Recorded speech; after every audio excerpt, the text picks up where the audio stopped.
The night Jimi Hendrix challenged his greatest rival to prove it, the tension builds. The year was 1968, and the music world was electric with possibility. Jimi Hendrix had already shattered every expectation, rewritten the rulebook for electric guitar, and left audiences speechless across continents. Yet, despite his meteoric rise, there was one name that gnawed at him. One musician whose shadow seemed to follow him through every triumph. Eric Clapton. The British guitarist had built an empire of his own, commanding respect from peers and audiences alike. While Hendrix revolutionized the instrument with feedback, distortion, and psychedelic textures, Clapton represented something different: technical mastery, blues authenticity, and a kind of understated cool that made him equally formidable.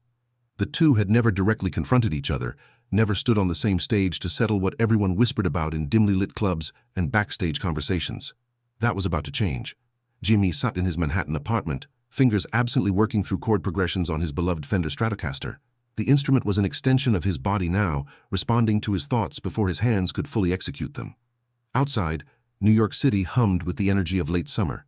Inside, Jimi's mind was elsewhere, replaying conversations, analyzing performances, questioning whether his innovations truly made him the greatest, or whether he was simply different.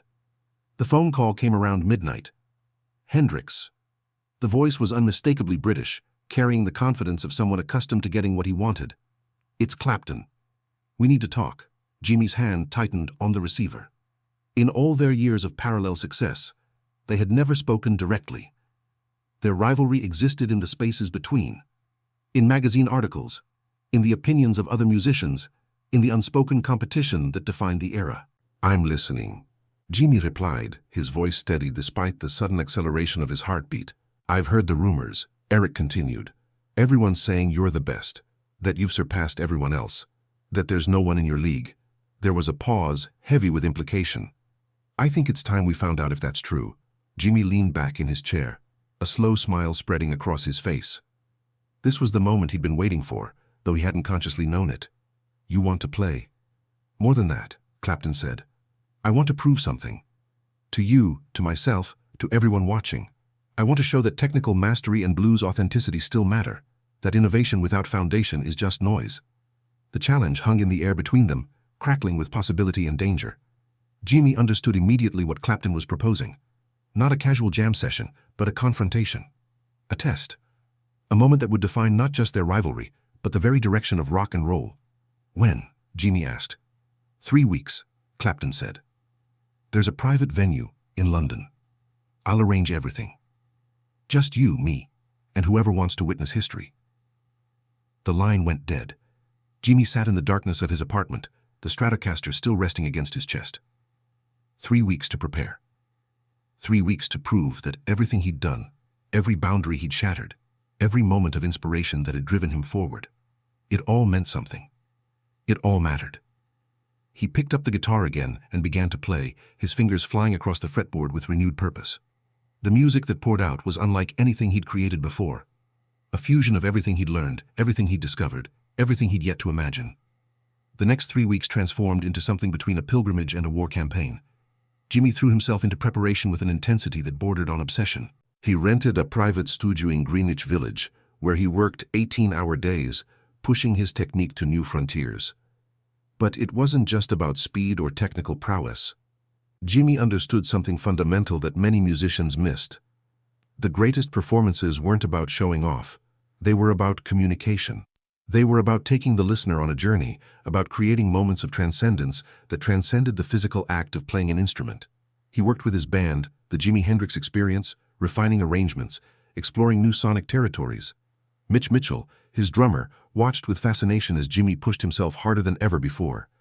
"You're not just preparing for a guitar battle," Mitch observed one evening as they took a break. "You're preparing for something bigger." Jimi nodded slowly. "Eric's right about one thing. Innovation without foundation is hollow. I need to show that what I'm doing comes from somewhere real. That it's not just effects and showmanship." Has spent hours listening to blues records. Muddy Waters, Howlin' Wolf, B.B. King. He traced the lineage of the music, understanding how every revolutionary moment in rock and roll had been built on the shoulders of those who came before. His innovations weren't rejections of the past. They were conversations with it, arguments with it, love letters to it. Meanwhile, across the Atlantic, Eric Clapton was engaged in his own preparation. The British guitarist had always been a student of the blues, having spent years in the clubs of London, absorbing the traditions before he ever thought about innovation. Now, he was refining his approach, sharpening his technique, and preparing to demonstrate that the blues, played with absolute authenticity and technical perfection, could stand against anything. Word of the challenge spread through the music world like wildfire. Musicians, producers, and journalists began speculating about what would happen when these two titans finally faced off. Some predicted Jimi would dominate with his revolutionary approach. Others insisted that Clapton's blues mastery would prove superior. A few wise voices suggested that the real winner would be music itself. 3 days before the scheduled confrontation, Jimi received a visitor at his studio. It was John Paul Jones, the bassist and keyboardist from Led Zeppelin, one of the few musicians Jimi genuinely respected. "I heard about the challenge," John Paul said, settling into a chair with a knowing smile. "Everyone's talking about it. What do you think?" Jimi asked, genuinely curious. John Paul was quiet for a moment, considering his words carefully. "I think you're both right and both wrong.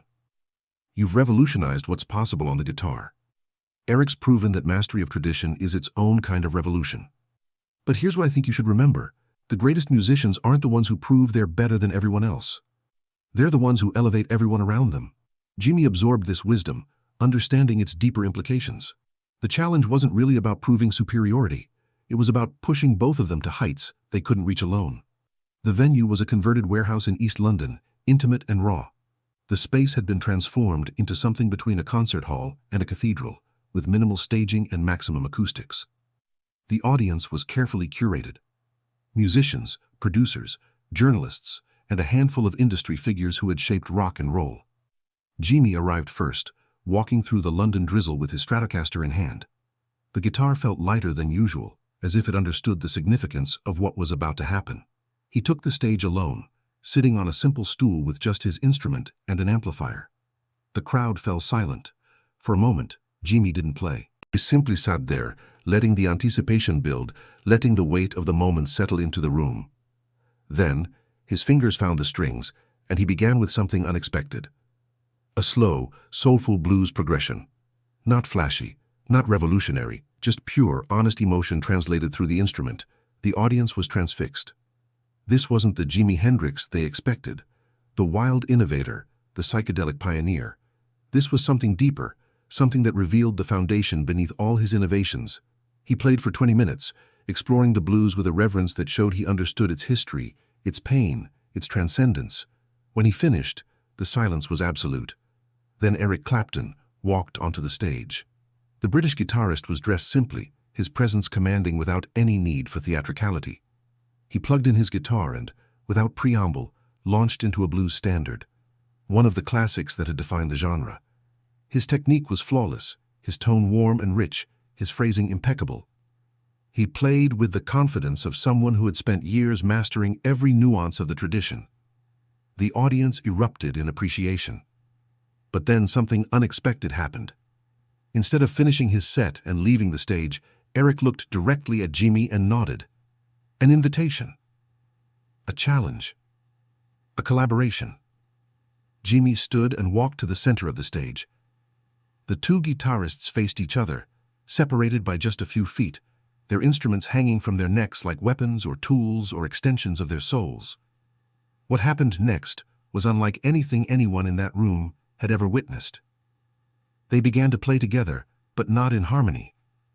Instead, they engaged in a musical conversation. A debate, a dance, a duel that transcended competition. Jimi would play a phrase, pushing the boundaries of what was possible, and Eric would respond with something rooted in tradition, grounding the innovation.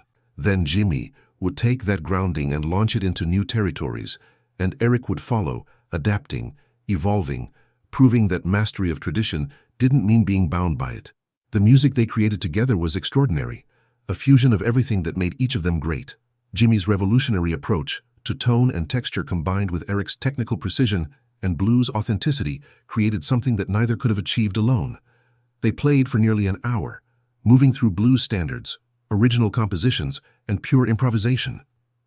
The audience watched in stunned silence, understanding that they were witnessing something historic.